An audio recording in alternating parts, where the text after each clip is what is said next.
Madam Finance. Good evening, Mayor, members of the City Commission. Mr. City Manager, did you want to provide a brief overview before? If you'll recall, a few months back, there was comments from the dais to me about some concerns that you were having, about things you were hearing related to customer service and how the frontline staff was responding or interacting with our residents, our citizens and customers. So taking those comments back, I had a heart-to-heart discussion with the management team, and I can't tell if Marie, I don't remember if you volunteered or were volunteered to head this initiative up, but we wanted to take those comments and concerns and then go back to the organization, starting with the discussion that she's going to lead you through about how we're going to address several of the issues. So this is the first presentation on this rehash and relook at how we interact with the customer base. Thank you, Mr. City Manager. Either way, I am excited to be part of the team and leading the customer service. We all know how that went down, okay? Initiative. As the City Manager mentioned, maybe sometime during the summer, there was a management team meeting where the City Manager reviewed comments from the City Commission regarding the customer service. From that meeting, the Customer Service Initiative was born. Our charge, as noted here, assess the current customer service delivery model, develop action plans to address customer service issues, implement customer service changes that demonstrate the value of the city's customers.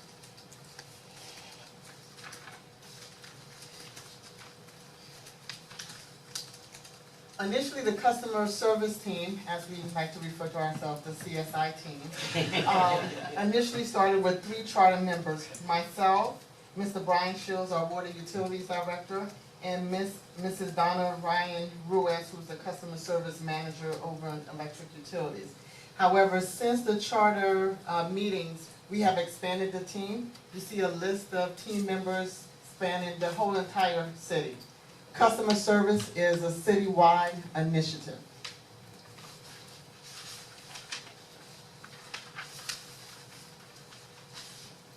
So what are we doing? We're looking to develop a customer service mission policy statement, which we would actually reveal the draft statement to you tonight. We're going to determine customer touch points. How do our customers interact with the city? In person, phone, online, and any other methods that the customer actually receives services from the city. Determine customer groups. We have residents, visitors, businesses, other government entities, and our partners. Tonight we had the lighting ceremony, and we talked about our partner with Siemens. So Siemens is a partner, and we want to make sure that we have customer service. And of course, the employees and departments. We want to initiate customer-focused service. And what are the key intended results that we're looking at? We want strong customer service. We want to increase community awareness and education. We want to maximize inclusiveness and successful outreach. And what are the management tools we're going to use? We're going to use survey, attendance. We're also going to look at comment box. And we're going to explore all these ideas under the Customer Service Initiative. I should have had a drum roll. Thank you for that. Here's our draft mission statement for customer service. We are Lake Worth, a hometown city that is committed to delivering the highest level of customer service through a commitment to integrity, hard work, and a friendly attitude. We strive to exceed the expectations of our citizens, our elected officials, and our fellow employees.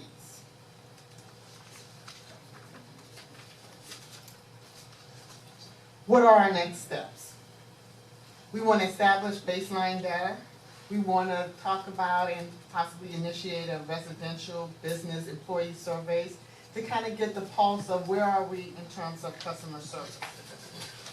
With that information, we want to develop a customer service action plan. Tonight we're revealing to you our draft mission policy statement.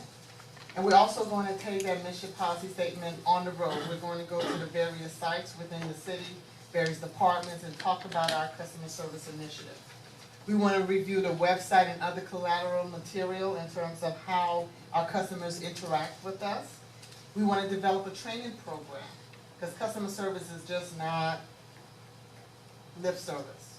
It's something that we want to take to heart, and we want to develop a training program.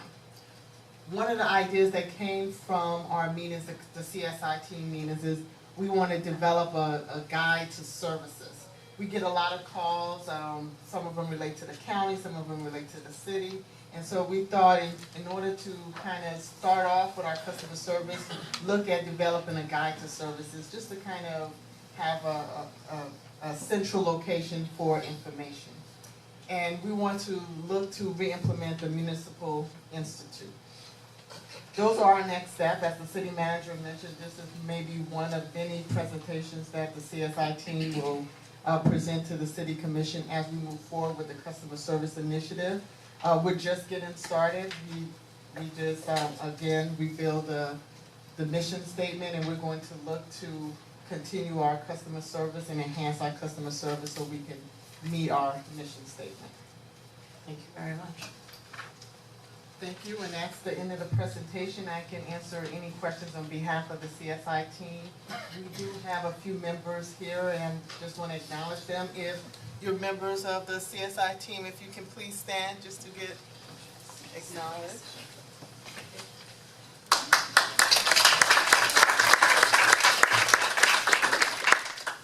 Commissioner McQueen?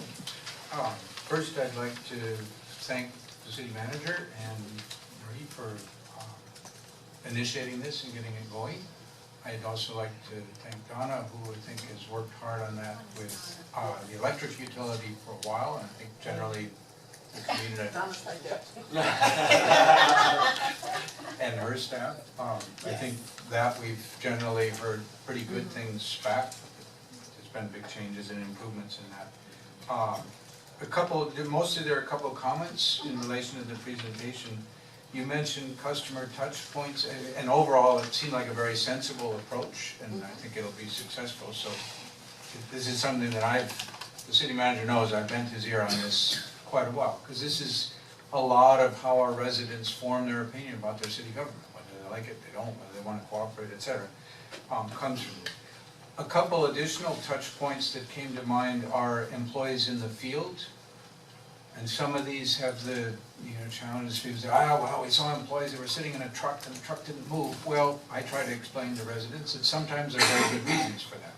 But maybe we need some way of helping residents understand it's hot, they're taking a needed break, or whatever it is, filling out paperwork and so on. Another place that's kind of a interaction point or touch point, as you mentioned, is city actions. I get comments in person or emails about, oh man, they're letting the hydrants run again. How come we want to save water and they're running these hydrants all the time? You probably don't hear that one, but Brian? Yeah, Brian gets that one. We definitely do. And there are explanations, but it's one of those things that, things that we do around the city, or another one that I've gotten for years is, dudes, it's raining out. Why is the city irrigating its property? And we don't have good rain out things. We're working on that. City manager's on it, and Brian's probably on it too. So those are a couple ones that might stimulate some thought. On the assessment, everybody likes comment boxes. I'll bet, although I haven't seen one, but I'll bet there's an electronic online sort of version of that one can make and stick on the website, and people can throw their comments in. And the only other one was on your guide to services, which I think is a very good idea, and I suspect you're already thinking about doing it multilingual. Yes. Creole and Spanish. Perhaps, I don't know, I like flowcharts, I don't know if anybody else does, but in order to steer somebody, you mentioned that some things that people have questions on are county issues or state issues. You might have a little flowchart that does your comment or question relate to this. That might save us a little bit of calls that don't. But I'm very happy that you're working on this. I think it's going to be very helpful. Thank you, Commissioner Marceau. I too want to thank you for stepping up. This has been something, 5 years ago when I first got elected that we were talking about. Just to reiterate a couple of things, the training, you had training covered there. not only training for employees, but also training for supervisors. Because sometimes you get stuck in the same rut you get used to, or they've been transferred from one department to another. So I'd like to see training on all levels there. And then also, for lack of a better word, a get to know you section. For instance, this week there was some electrical work done on my building, and the new electrical person made a comment to the new owner and said, "Didn't the old commissioner used to be in this building?" And I really didn't care whether he knew I was a commissioner or not, but I get the same thing with, you know, Sylvina, the secretary, talking to different departments. Some cross-training to where they get to know each other. They, you know, whether it's, you know, a get-together lunch or something to where you know the other people in the city. And not only from the dais where they get to know us, but also, you know, the people that they're talking to on a daily basis in Donna's department or in Sylvina or in Shyla's department. You know, I'm sure a lot of people, Donna, in your department's never met Shyla. But, you know, Shyla calls them on a regular basis because she gets the calls that come to the city manager's office. How could you miss her accent? So kind of get to know you, you know, some kind of training there. And then surveys, we had a survey a couple of years ago that you might want to pull, that was done in the neighborhood, through the neighborhood association, and you might want to pull because it might give you some, you know, basic data of what was going on then and compare it to what's going on now and maybe do some cross there. Thank you. Thank you. I'm just very pleased that this is happening. Things from handbooks and manuals to this type of customer service follow-up. Again, we, you know, in the past, whenever someone said customer service, it was only in reference to the electric utility, not realizing that there are so many touch points. So glad you highlighted that too. The only one thing I would say from the mission statement, I don't know if it represents the business community, the people that own businesses but maybe aren't residents here, from a service standpoint. I would just suggest adding that. Vice Mayor? Thank you. Again, thank you to staff and the city manager for acting so promptly on our I guess, general request to move on this. You know, you may recall that several years ago we had a lot of discussion and dialogue about potentially outsourcing the electric customer service for a lot of reasons, but one of the reasons was it was just a really horrible experience for all involved back in those days. And thankfully, at the end of the day, we slowed down and took the opportunity to do some training, to do some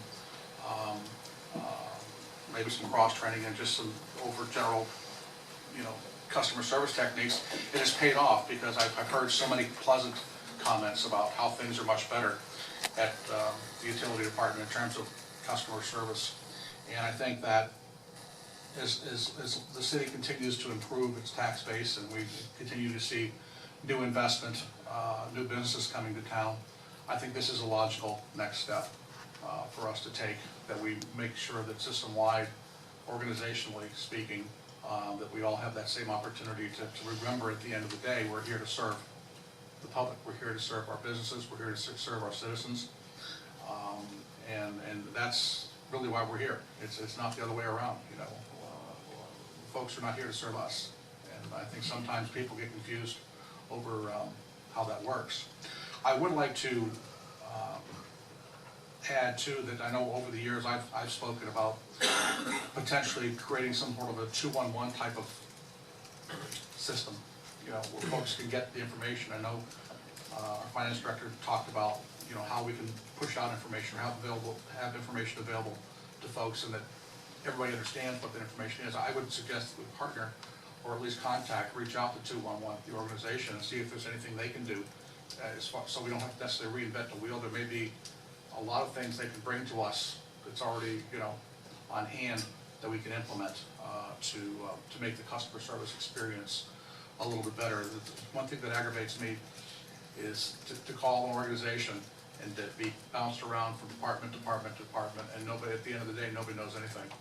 And that's just really, really aggravating. So if we could somehow come up with a real solid version of the 211 system to incorporate into this customer service piece, I think we'll be well served to have done that. And again, thank you to you, city manager, and the staff for adding just another thing to your plate, as if we don't have enough things for you all to do. And I know it's a challenge. I know when people do things a certain way, or they don't realize sometimes what they're doing or how they're doing it. And it's gonna be a challenge, maybe in some cases. But I know that we saw it happen with the utility department. I'm sure it'll happen throughout the organization as we move forward. So I'm looking forward to seeing the results. Thank you again. Thank you. Thank you, Marie. Do you have a follow-up? Just to follow up one, and I'm sharing this one because Marie hasn't been as long with the city and might not have heard some things, but I think there are probably other people in the room who have had the experience over the last 5-10 years where you contact a contractor and they say, well, where do you live? Lake Worth? Oh, no, don't want to do it, don't want to take the job. I think that's gotten somewhat better, Yeah. but that's an area that obviously that's not good for us. It's not good for our business, it's not good for our homeowners if we have that reputation. It's probably not an easy thing to turn around. One way to assess it, a curious one, is wander into Home Depot and talk to the contractors. And see what you get for a response. But like I said, I think we have made progress in that area, but it's one to keep in mind. Thank you. Thank you all very much. Okay, Commission